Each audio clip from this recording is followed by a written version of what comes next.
Halo teman-teman, assalamualaikum warahmatullahi wabarakatuh. Jumpa lagi dan kembali lagi dengan channel saya, channel Irfan Zaid.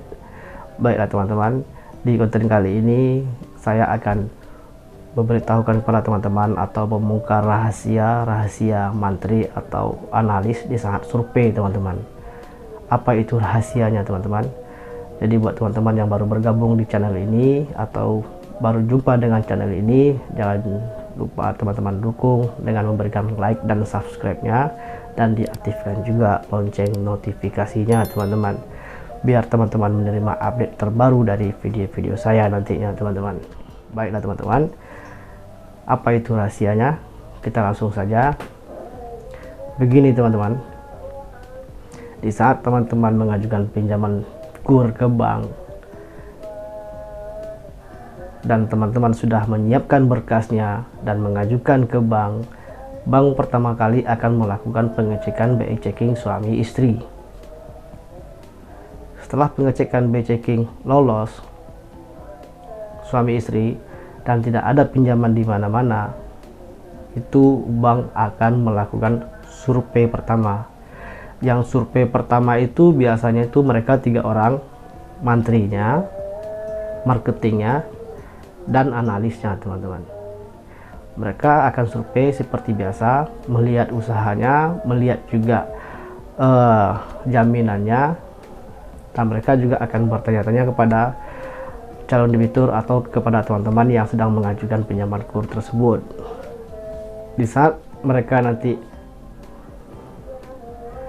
tanya jawab kepada teman-teman itu jawabnya biasa saja, rileks, jangan gugup dan jangan juga agak meninggikan diri ya, karena orang bank ini sudah terbiasa di lapangan dan mereka juga akan tahu mana yang berbohong, mana yang tidak. Karena nanti ada survei kedua setelah dari survei pertama ini teman-teman, atau jaraknya bisa 2 hari dari survei pertama atau 3 hari dari survei pertama, mereka akan survei lagi.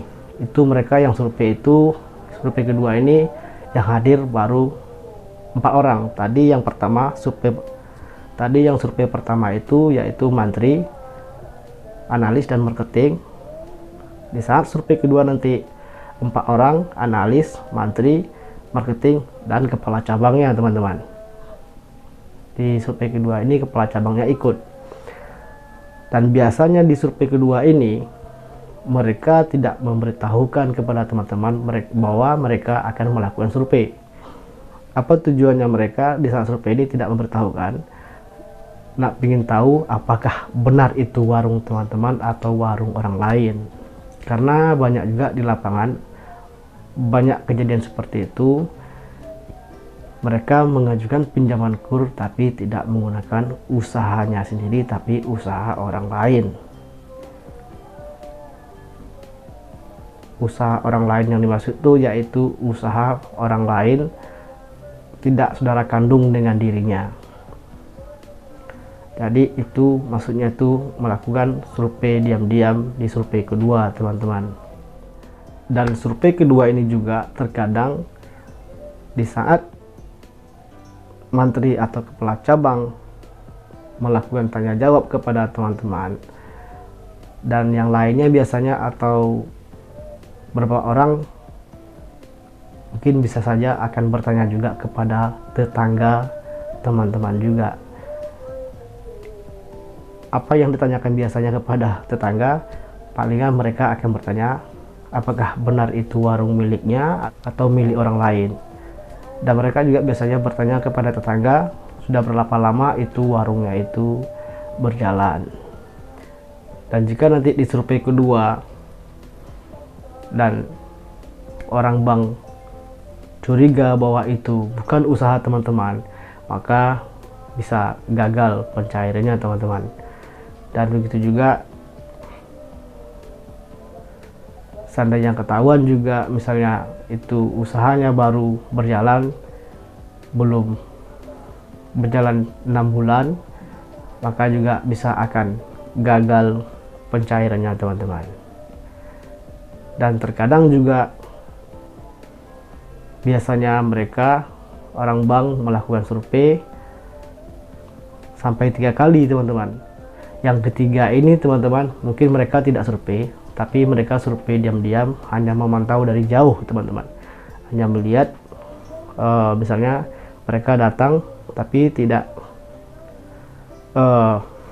ke usahanya, tapi dari jauh hanya melihat, memantau saja apakah masih berjalan itu usahanya atau tidak, apakah rame, apakah ada teman-teman yang standby di situ di usaha tersebut. Terkadang mereka melakukan sampai 3 kali, dan terkadang mereka melakukan hal seperti itu teman-teman apabila mereka merasa ragu. Tapi biasanya teman-teman, orang bank melakukan survei sampai 3 kali itu biasanya pinjaman di atas 100 juta teman-teman, karena pinjaman KUR ini tanpa anggunan, jadi mereka harus secara teliti atau ketat untuk melakukan survei ini dan ingin meyakinkan betul bahwa usaha tersebut milik teman-teman. Jadi kenapa teman-teman di saat sudah survei sekali, tiba-tiba orang bank mengabari bahwa pinjaman teman-teman gagal pencairan atau dibatalkan? Mungkin saja mereka sudah melakukan survei secara diam-diam, atau juga mereka dan sudah bertanya kepada lingkungan tempat usaha teman-teman atau tetangga. Jadi orang bank merasa ragu, jadi mereka akan membatalkan pinjaman tersebut teman-teman. Jadi itu alasannya kenapa teman-teman bisa saja batal pencairannya atau pinjamannya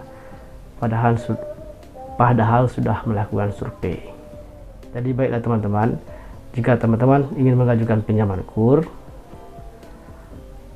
kalau seandainya memang betul-betul itu usaha teman-teman sendiri, ya mungkin bisa jalan mulus, mungkin bisa saja surveinya disurvei 2 kali 3 kali pun nggak masalah, mungkin bisa cair, langsung cair, karena itu memang benar-benar usaha teman-teman sendiri. Tapi kalau iya pun misalnya teman-teman meminjam usaha saudara kandungnya atau usaha orang tuanya, ya dipastikan dulu teman-teman standby di tempat usaha tersebut, jangan kemana-mana, jangan keluar kota, dan bila perlu ya kode-kode lah lingkungan tempat usaha teman-teman, tetangga, bahwa usaha tersebut memang benar milik teman-teman yang mengajukan.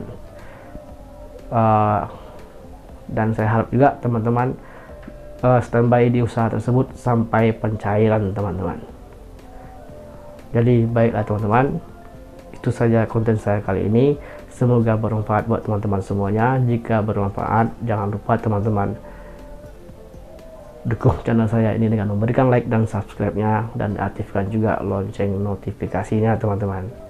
Dan bila perlu teman-teman share kepada teman-teman lain, biar kita saling berbagi informasi. Baiklah teman-teman, sampai jumpa di video selanjutnya. Wassalamualaikum warahmatullahi wabarakatuh. Bye bye teman-teman.